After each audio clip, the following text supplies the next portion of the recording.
Oi gente, hoje eu vim fazer um unboxing do meu fone Onikuma modelo K9. Eu comprei ele na Shop por R$ 150 e ele chegou em 18 dias úteis aqui em Belém do Pará. Então eu achei que chegou bem rápido. Ele veio só com plástico bolha como proteção, eu achei isso bem perigoso.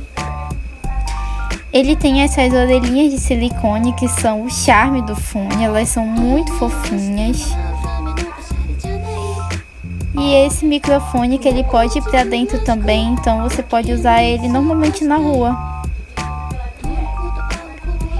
Ele tem essas LEDs coloridas e eu achei a espuma dele muito gostosa. O meu modelo veio com USB para ligar a LED e com 2 pinos, um para fone e um para microfone, e um regulador de áudio.